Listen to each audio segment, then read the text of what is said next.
Hello students, हम लोग chapter पढ़े प्राकृतिक संसाधन यानी नेचुरल रिसोर्सेस। और आज की क्लास में हम लोग बात करेंगे मिट्टी के अपरदन के बारे में। मिट्टी का अपरदन, मिट्टी का अपरदन यानी कि सॉइल इरोजन क्या होता है। सॉइल इरोजन क्या होता है, ठीक है। मिट्टी का अपरदन, सॉइल इरोजन होता क्या है, पहले इसको समझ लेते हैं। देखिए, लगातार बारिश होने के कारण और वायु के प्रहार के कारण क्या होता है कि मिट्टी का ऊपरी सतह जो होता है धीरे धीरे क्या होता है, कटने लगता है, कट कर बह जाता है ना। बारिश के कारण बहने लगता है। जैसे कि आप इस चित्र में देख रहे हैं, यहाँ की मिट्टी क्या हुई है, देख रहे हैं ना। हमेशा बारिश के कारण, हवा के कारण यहाँ क्या क्या हुआ है, मिट्टी बह गया है। और बह जाना ही ये क्या कहलाएगा, मिट्टी का बह जाना ही मिट्टी का अपरदन कहलाएगा, इरोजन कहलाएगा। तो आप इसकी परिभाषा ऐसे दे सकते हैं कि वायु तथा वर्षा की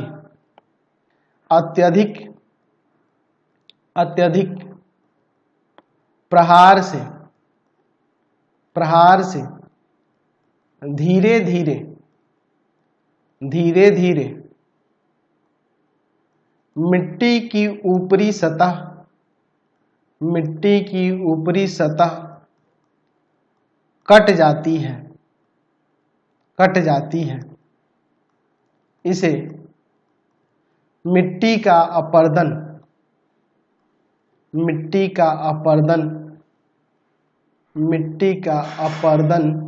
कहते हैं। तो क्लियर हो गया मिट्टी का अपरदन क्या है, कि मिट्टी के ऊपरी सतह का हट जाना वायु और वर्षा के अत्यधिक प्रहार से, वही क्या कहलाता है, मिट्टी का अपरदन कहलाता है। तो देखिए, मिट्टी का अपरदन तेजी से होने का कुछ कारण है, उसको थोड़ा समझ लेते हैं। देखिए, अगर मान लीजिए किसी मैदान में बहुत ज्यादा मात्रा में घास है, तो वहां पर बारिश का कम असर पड़ेगा मिट्टी के ऊपर, क्योंकि बारिश जब होगा तो ये जो घास है उस मैदान में, वो घास क्या करता है, मिट्टी को बांधे रखता है, तो उसका अपरदन नहीं हो पाएगा, ठीक है, कम होगा, उस पर आसानी से जल और वायु का प्रहार नहीं हो पाएगा, है ना। वही अगर इस मैदान के घास को गाय भैंसे कोई जानवर चर जाते हैं तो चढ़ जाएंगे, तो यहाँ की क्या हो जाएगी, मिट्टी ढीली हो जाएगी। और ढीली हो जाएगी तो यहाँ पे बारिश का प्रहार, बारिश और वायु का प्रहार होगा, जिसके कारण वहां से मिट्टी बहने लगेगा, जो है ना जी, निचले स्थानों में जाने लगेगा, जो उससे कम ऊंचाई का स्थान है उस पर जाने लगता है। अच्छा, दूसरा तरीका देखिए, मान लीजिए कोई आपका जंगल है। अब जंगल में बहुत सारे पेड़ हैं, अगर आप उन पेड़ों की कटाई करते हैं तो पेड़ की कटाई से क्या होगा कि वर्षा का पानी सीधे उस जमीन पे आके गिरेगा, और जिसके कारण मिट्टी का अपरदन होने लगा। वही पेड़ पौधे हैं तो क्या होगा, बारिश का पानी उस पेड़ पौधों पे आ रहा है, और पेड़ पौधों से होकर वो धीरे धीरे मिट्टी पे पड़ रहा है, जिससे क्या हो रहा है, मिट्टी पर प्रहार कम हो रहा है, और उसके कारण क्या हो रही है, मिट्टी बह नहीं पा रही है, उसका अपरदन नहीं हो पा रहा। यही अगर पेड़ पौधे नहीं रहे होते थे तो तेजी से इसका अपरदन होता है कि नहीं। तो मिट्टी के अपरदन होने के ये सभी आपके कारण हैं, यानी कि पेड़ पौधे और ये जो घास होते हैं ये सब जरूरी है मिट्टी के अपरदन को रोकने के लिए। तो अगर आपसे कहा जाए कि मिट्टी के अपरदन को रोकने के कौन कौन से उपाय हैं, तो पहला तो उपाय आप यही कहिएगा कि हम लोग अधिक से अधिक पेड़ पौधे उगाएं, ताकि क्या करें, उन पेड़ पौधों की जड़ें मजबूती से मिट्टी को पकड़े रखेंगी, बांधे रखेंगी, जिससे मिट्टी का अपरदन नहीं होगा। तो हम लोग यहाँ पे हेडिंग देते हैं, मिट्टी का अपरदन रोकने के उपाय। कौन कौन से उपाय हैं, उन्हीं उपायों के बारे में चलिए अब हम लोग बात करते हैं। तो पहला तो कारण हम लोग, पहला उपाय यही लिख सकते हैं कि मिट्टी के अपरदन से बचाने के लिए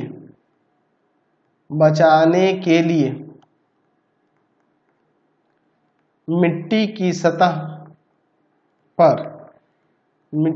सतह पर अधिक से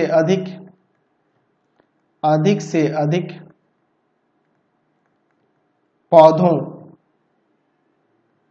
पौधे उगाने चाहिए, है ना जी। अधिक से अधिक क्या होने चाहिए, पौधे उगाने चाहिए। क्या करते हैं पौधे, तो लिख सकते हैं कि पौधों की जड़ें पौधों की जड़ें मिट्टी को मजबूती से बांधे रखती है, जिससे क्या होगा, मिट्टी का अपरदन नहीं होगा, है ना जी। अच्छा, मान लीजिए कोई खेत है, उसको आप जोत दिए हैं, तो जोत दिए तो उसको लंबे समय तक खाली नहीं छोड़े, खाली छोड़ेंगे तो उसका अपरदन होने लगेगा, है ना। तो यहाँ पे ये लिख सकते हैं कि जोते हुए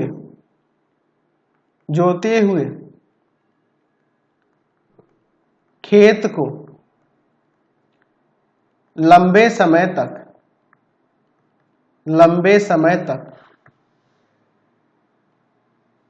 खाली नहीं छोड़ना चाहिए,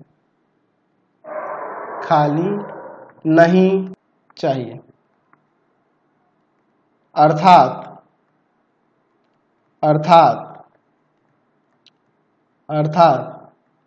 उसमें फसल लगा देनी चाहिए, क्योंकि अगर लंबे समय तक रहेगा खाली तो क्या होगा, मिट्टी का अपरदन होने लगा, वहां से बहकर मिट्टी दूसरे जहाँ जो उससे निचले स्थान के जो जमीन है उसमें जाने लगेगी, तो मिट्टी का अपरदन होगा और उससे उर्वरक क्षमता भी कमजोर होती जाएगी ना जी। चलिए अब हम लोग बात करते हैं कि मिट्टी की उर्वरता को संरक्षित रखने के लिए, उसको सुरक्षित रखने के लिए क्या क्या किया जा सकता है, हम लोग खेत में क्या क्या कर सकते हैं। तो यहाँ पे लिख सकते हैं मिट्टी की उर्वरता का संरक्षण। चलिए देखते हैं इसके संरक्षण के बारे में, मिट्टी की उर्वरता का संरक्षण कैसे कैसे किया जा सकता है। पहला हम लोग संरक्षण करने का तरीका यह है कि फसल को बदल बदल के रोपना, यानी कि पहले कभी जैसे गेहूं बो देना, कभी धान बो देना, कभी मक्का बो देना, ऐसे बदल बदल के बोना, है ना जी।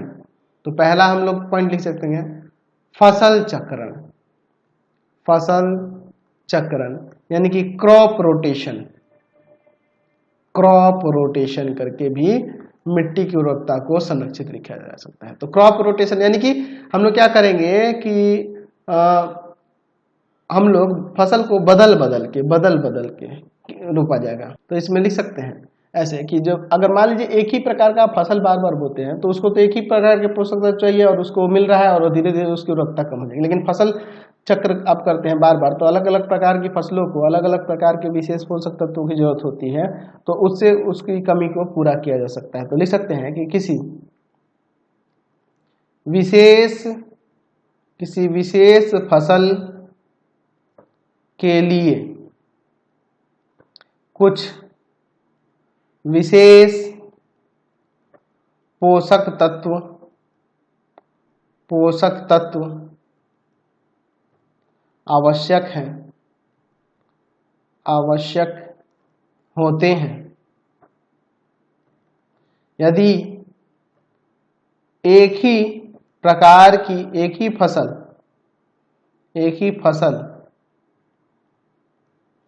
को बार बार एक ही मिट्टी में बोया जाए तो उस मिट्टी में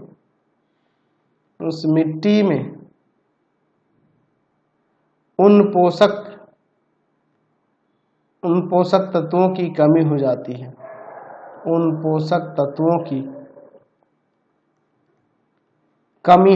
है, कमी हो जाती है। इस स्थिति से बचने के लिए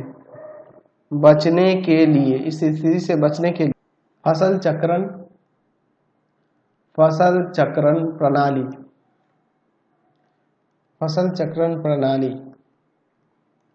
को अपनाया जाता है।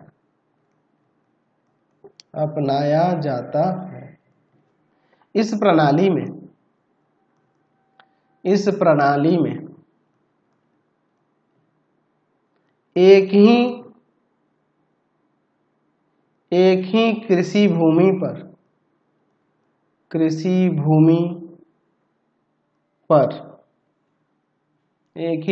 भूमि पर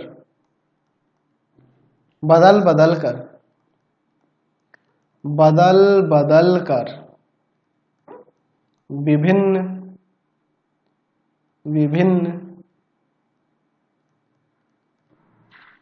विभिन्न फसलों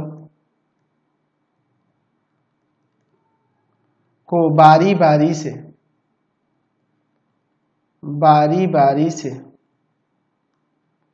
बोया जाता है। ठीक है, बारी बारी से बोया जाता है, समझ गए। अच्छा, भूमि को परती छोड़कर भी उसकी उर्वरक क्षमता को बरकरार किया जाता है। तो यहाँ पे ये भी लिख सकते हैं, भूमि को परती भी छोड़कर हम लोग उर्वरक क्षमता को कायम रख सकते हैं। देखिए क्या करेंगे, भूमि को 1-2 साल तक परती छोड़ देंगे, यानी कि बार बार बोते हैं तो उससे क्या होगा, उर्वरकता उसकी कम होती है, तो उसको कुछ दिन पर परती छोड़ देंगे। तो इस स्थिति में क्या होता है, परती छोड़ देने से उसमें क्या हो जाता है कि वो अपनी उर्वरक क्षमता को मेंटेन कर लेता है। तो हम लोग इसमें लिख सकते हैं कि भूमि को कुछ समय के लिए 1-2 साल के लिए परती छोड़कर 1-2 साल के लिए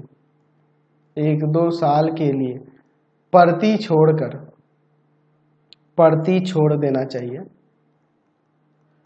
छोड़ देना चाहिए। क्यों छोड़ना चाहिए?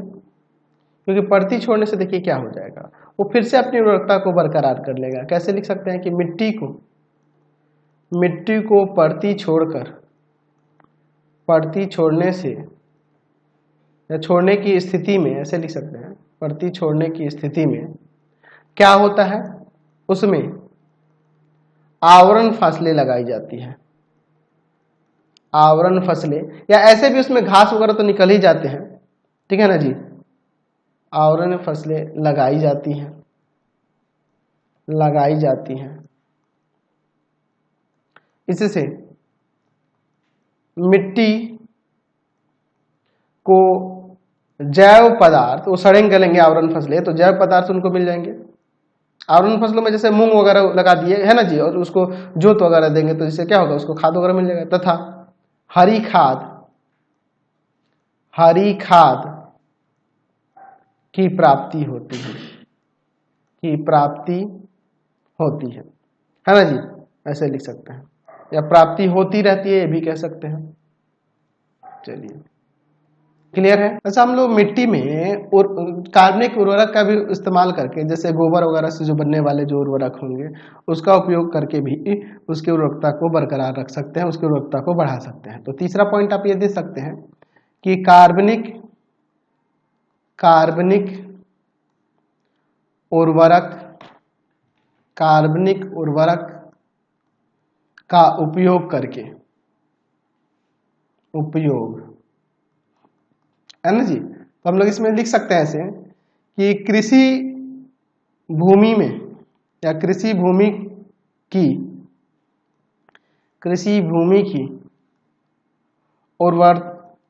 उर्वरा शक्ति या उर्वरकता कायम रहे,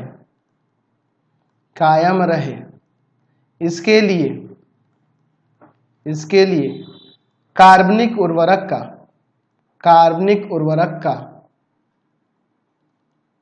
उपयोग होना